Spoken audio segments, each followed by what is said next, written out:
A lot of people, including children, have died in a hospital in Nanded. It's a hospital horror. 31 infants and adults have died in 48 hours. Why has this happened? Let's quickly tell you, first of all, what has happened. So on Monday, 24, including 12 newborns, were dead in 24 hours. On Tuesday, 7 more deaths took place 24 hours later. 16 newborns were among the 31 deceased. 42 newborns are still critical. That's what the hospital has said. Most of the infants who died are in the low weight category. The hospital dean says many deceased were outpatients from adjoining villages. Oxygen, ventilators, medical team is ready. That is what the dean has said. The Maharashtra Medical Education Minister also visited the hospital and a 3-member panel has been rushed. Families of the deceased, they allege lack of medical help and medicine. But we still do not know what is the reason. Because low weight of infants alone cannot be a reason for a death as massive as this. Pooja Bharadwaj, our colleague now, is joining us from Nanded. She has a lot of people also with us. Pooja, do we have an answer to this question? क्या हमको ये चीज अभी तक पता चली है प्रशासन द्वारा कि ये हुआ क्यों? संकेत, अगर आपको पहला बयान याद होगा जो डीन साहब ने कहा था, 2 चीजें उन्होंने हाईलाइट की थी। पहला तो ये कि जो स्टाफ की कमी है यहाँ पर करीब करीब बताया जाता है कि 250 स्टाफ की कमी है और ये आप बीती जो है ये कहानी हम सीधे उन लोगों से आपको सुनाएंगे जो यहाँ पर सह रहे हैं। उसके साथ ही उन्होंने कहा कि दवाई की किस तरह से कमी है, जो दवाई की खरीदी है उसमें गड़बड़ी की वजह से, उसमें देरी की वजह से यहाँ पर जो तमाम सरकारी अस्पताल हैं वहाँ पर जो परिजन हैं मरीज के उन्हें भागना पड़ रहा है, दौड़ना पड़ रहा है, भटकना पड़ रहा है, ज्यादा पैसे खर्च करने पड़ रहे हैं। और आप समझें ऐसी स्थिति में जो आर्थिक रूप से कमजोर तबका है उन्हें कितनी परेशानी हो रही होगी, क्योंकि उनके पास आखिरी विकल्प सरकारी अस्पताल ही बचते हैं, जब तमाम प्राइवेट अस्पतालों में वो हजारों लाखों का खर्चा कर देते हैं। और ऐसे ही कुछ लोगों से हम बात करेंगे, सीधे उनसे समझते हैं उनके साथ क्या हुआ। सबसे पहले राहुल जी हमारे साथ हैं, मिस्त्री का काम करते हैं। आपने अपने बच्चे को खोया है राहुल जी, पूरा आप वाकया बताएंगे दर्शकों को क्या हुआ। 48 घंटे में यहाँ पर 31 जाने गई हैं, आप भी उनमें से एक पिता हैं जिन्होंने अपने बच्चे को खोया है। कब हुआ ये और क्यों हुआ? ये शुक्रवार बजे हो गए। डिलीवरी की बीपी बढ़ गई थी मेरी पत्नी की। फिर शुक्रवार बजे सुबह में उन्हें डिलीवरी हो गई 10 बजे। फिर 5-6 बजे उसको बच्चे को आईसीयू में लेके गया सुबह में। फिर 5 बजे बोले डॉक्टर ने कि वो तुम्हारा बच्चा नहीं रहे वाला। सब दवाई फिवाई बाहर से लाया मैं। क्या वजह बताई उन्होंने, क्या हुआ था जब बच्चा पैदा हुआ था? क्या आपने देखा था, क्या कंडीशन थी? देखा था मैंने, उन्हें बोला 1 किलो का वजन है उसका, खाली वजन कम है, इसलिए उन्हें बोला गारंटी नहीं देता उसकी। मैं बोला कुछ कम है तो दवाई फिवाई बाहर से मांगता हूँ। उन्हें लिखे दिया, मैं बाहर से लिख के ला के दिया उसको। फिर वो बच्चा नहीं रहेगा।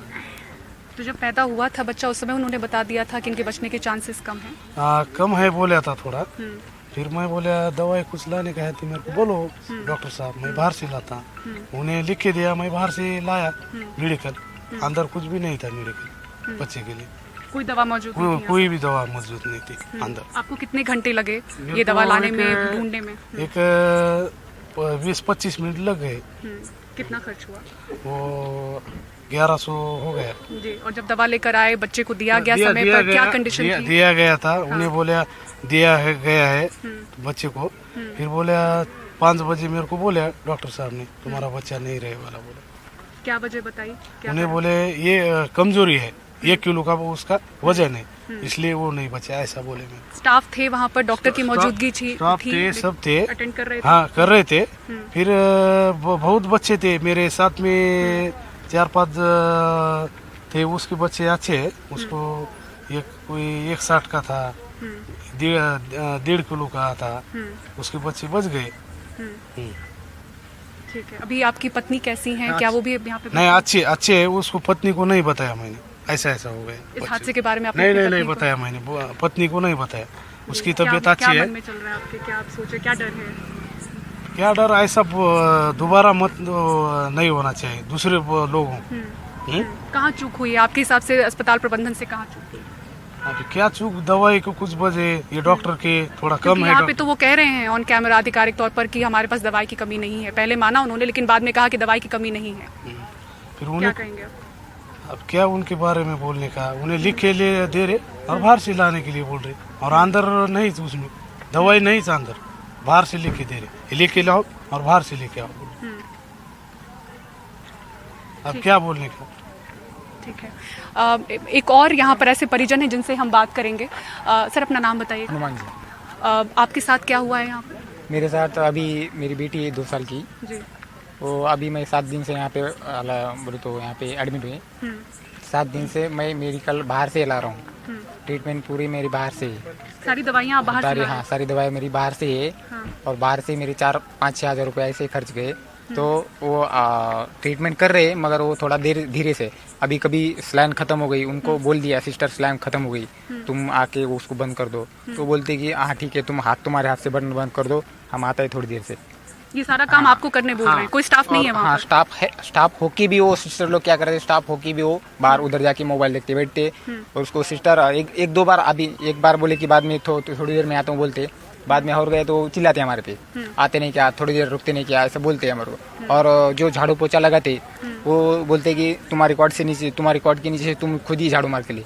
मैं 2 दिन वहाँ से नीचे से झाड़ू मार के लिया। दवा भी आप लेकर आ रहे हैं, सफाई भी आप कर रहे सफाई भी मैं हैं, 2 बच्ची को जो दवा चढ़ानी है वो भी आप कर रहे हैं? हाँ, वो सिस्टर को बोला कि वो सिस्टर स्लाइन खत्म हो गया, वो बटन बंद कर दो। बाद में मैं 2-3 दिन मैंने लगा कि स्लाइन, बाद में मेरी बेटी का खून भी गया था, थोड़ा 4-5 ब्लड की गई थी। हाँ, तो बाद में मैंने लगा दिया। बाद में वो सिस्टर के वो जब खुद लगा रहा था, मैं खुद लगा रहा था, तब वो स्लाइन आउट हो गई थी। बाद में फिर से मैं बोला कि ये स्लाइन चेंज कर दो, तो वो भी स्लाइन चेंज कर दो। बाद में वो चेंज भी नहीं कर रहे थे, थोड़ी देर रोको ऐसा बोल रहे थे। वो स्टाफ लोग होके भी यहाँ पे ठीक से देखते अटेंड नहीं कर पा रहे हैं, आप ये कह रहे हैं। इसके पहले आप किसी और अस्पताल में आपने बच्ची को रखा था, हुआ क्या है आपकी बच्ची को, अगर बता सके? मेरे बेटी को हार्ट का प्रॉब्लम है बचपन से ही। अच्छा। 9वें का उसको छिद्र था। हाँ, तो बाद में अभी वो मैंने उसको निमोनिया हो गया, इसलिए मैं मुंबई को जाने वाला था ऑपरेशन के लिए। तो उन्होंने बोले कि पहले निमोनिया अटेंड कर लो, बाद में वो ऑपरेशन बाद में कर ले। ठीक है, तो आप यहाँ पे प्राइवेट, सबसे पहले प्राइवेट में यहाँ पे आए थे। यहाँ पे इलाज थोड़ा धीरे से हो रहा था, इसकी वजह से मैं लेके मेरी बेटी को अंकुर मैक्स नहीं क्या नांदेड़ में, वहाँ पे गया था। वहाँ पे 80-90 हज़ार वहाँ पे डाले, वहाँ पे भी इलाज कुछ हुआ नहीं। बाद में उधर से हमारे परबनी एरिया में वहाँ पे सिविल में गए, वहाँ पे वो वेंटिलेटर मशीन नहीं था मौजूद, इसकी वजह से वहाँ से इधर भेज दिया हमारे। और यहाँ पे मशीन्स हैं यहाँ पर? हाँ, अलाउड है मशीन, मगर वो उसकी ज़रूरत नहीं दे रही मेरी बेटी को। अच्छा। तो अभी मेरी बेटी की तबीयत ठीक है, अभी आज के दिन में उसका ऑक्सीजन निकाल वाला है। अच्छा। हाँ, अभी बेटी की तबीयत ठीक है, मगर वो पूरी दवाई साफ सफाई सब आप कर रहे हैं? सब हम। हाँ, क्या कंडीशन है अभी, कब तक कह रही डिस्चार्ज करेंगे? डिस्चार्ज अभी 2-3 दिन में हो जाएगा। ठीक है, आप क्या कहना चाहते हैं? मैम, एक बारे में इस अस्पताल के बारे में मैं एक बात करना चाहता हूँ कि जो भी मरीज यहाँ पे आते हैं उनको सुविधाएं कम दी जाती है, क्योंकि कम दी जाने के एक ही मतलब है यहाँ पे, क्योंकि अस्पताल का प्रशासन जो भी है लापरवाही करता है। यहाँ पे सफाई कर्मचारी जो है 260 लोग है यहाँ पे, तो हर वार्ड में एक कर्मचारी है। एक कर्मचारी होने के बाद भी वहाँ पे डस्टबिन है, सब कुछ है। यहाँ पे पूरी खिड़कियों में जाले लगे हुए हैं, बाथरूम साफ नहीं है, बाथरूम में सड़ा हुआ खाना डाला जा रहा है। और आज सुबह मैं हेमंत पाटिल साहब के साथ गया था अंदर, तो पूरा सड़ा हुआ खाना डाला गया था। डीन साहब खुद वहाँ पे थे, डीन साहब ने भी देखा कि डीन साहब का खुद का बाथरूम साफ नहीं है और आईसीयू का ये हालत है। तो यहाँ पे एक बात मैं बताना चाहता हूँ आपके माध्यम से कि ये जो अस्पताल है, ये पूरा प्रशासन, इस अस्पताल का प्रशासन भी जिम्मेदार है और महाराष्ट्र शासन भी इसमें पूरी तरह से जिम्मेदार है। और यहाँ पे एक बात बताना चाहता हूँ कि जो भी मरीज यहाँ पे आता है उसको MRI करना हो या सोनोग्राफी करना हो या एक्सरे निकालना हो या CT स्कैन करना हो, उसे बाहर भेजा जा रहा है। यहाँ पे सब कुछ जांच भी बाहर, दवा भी ठीक है, तो दवा भी बाहर से, जांच भी बाहर से करवाई जा रही है। सफाई की भी कमी जिस तरह से ये बता रहे हैं। और एक तस्वीर इस वक्त हमारे हाथ लगी है जिसमें हम देख सकते हैं कि 40 से ज्यादा जो वार्मर मशीन्स होती हैं, जिसमें नवजात बच्चे को पैदा होते के साथ जिन्हें जरूरत उन्हें रखा जाता है, वो मशीन्स यहाँ पर बेकार पड़ी हुई हैं, वो काम में नहीं है। तो किस तरह से मशीनों की किल्लत है, आप लगातार देखें तो जो आधिकारिक बयान आ रहे हैं, संकेत वो यही बता रहे हैं कि दवा की कमी नहीं है, सब सुविधा है, स्टाफ है। लेकिन आपने इनके मुज़बानी सुना, आप बीतीन ने आपने सुनी कि किस तरह से दवाइयों की किल्लत के साथ स्टाफ की किल्लत और सफाई की कमी, साथ ही साथ जो जांच के लिए भी मरीज हैं वो बाहर अपने बच्चों को लेकर जा रहे हैं, अपने मरीजों को लेकर जा रहे हैं। तो ऐसे समय में जब सरकारी अस्पतालों में बिल्कुल क्रिटिकल कंडीशन में मरीज आ रहे हैं, क्योंकि इन सब हॉस्पिटल्स में एकदम गंभीर अवस्था में मरीज आते हैं, तमाम प्राइवेट अस्पतालों के चक्कर लगा कर वहाँ से उनको रेफर कर दिया जाता है। तो उस कंडीशन में हर एक मिनट उनके लिए बेहद अहम है। जब ऐसे मिनटों में परिजन बाहर दवा ढूंढ रहे हो, परिजन बाहर लेकर जा रहे हो जांच के लिए, तो आप समझ सकते हैं कि क्या हालत होगी। Thank you very much for this very detailed report, Pooja. And this just spells out the word apathy, which we can see on our screen and also on the basis of what people there are saying. Thank you very much for this report. Dr. T.P. Lahane, former Dean of the JJ Hospital, is now with us, and also Dr. Subhash Salunke, former Director General Health Services of Maharashtra. Thank you very much to the two of you for joining us. Dr. Lahane, I want to begin with you first. Yes, yes. Obviously, we will know in some time when there is an investigation on why this has happened. But would you like to tell us that can hygiene conditions alone, because we all know the conditions of these hospitals and the way they are, they're not the best in terms of hygiene. Look at the condition of the toilet. It's not like it would have suddenly become like this or cleanliness would have been a problem. But in a span of 48 hours for 31 infants and adults to die is certainly something more to do than just hygiene related issues. This is something else. Yes, I think if you see the number, it is a 31 number in the 24 hours. Out of that, 15 are adult and 16 are the infants. So in this, if you see out of these 16, the 11 infants, they came from outside hospital and they were private hospitals and others were from the hospital.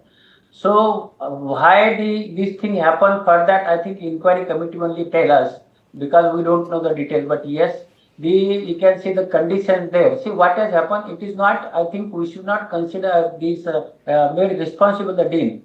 Somebody is asking dean to clean it. I think it is a job of the people, but their people are on the contract basis. So we'll have to change the system where the people can work. Second, if you see the beds, there were 4 beds before when I was at DMER. Now there are 72 beds. And in that, you can say the nurses, 70 nurses are just transferred. And there are only 267 nurses. So I think the manpower is also the issue. Also you can say the doctors, first time in 25 years, 325 doctors in Maharashtra are transferred here and there. So people come on the name of the doctors. So by my opinion, another problem is also that the medicine. The medicine is not procured by the Hapkin properly on the proper time.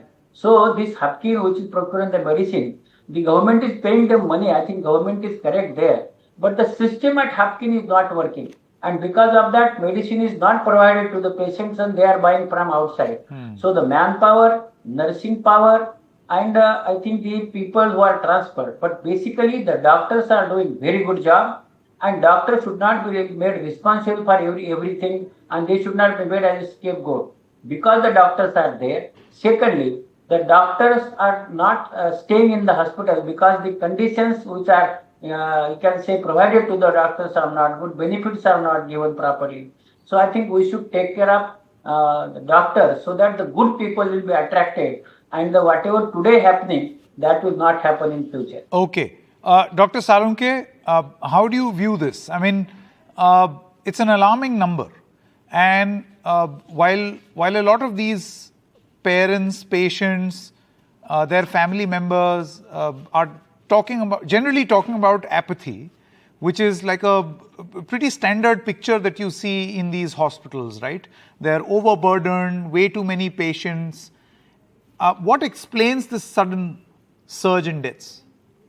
Sanket ji, I think first and foremost, let me express my condolences due to the deaths of these children and also adults in Nanded Hospital.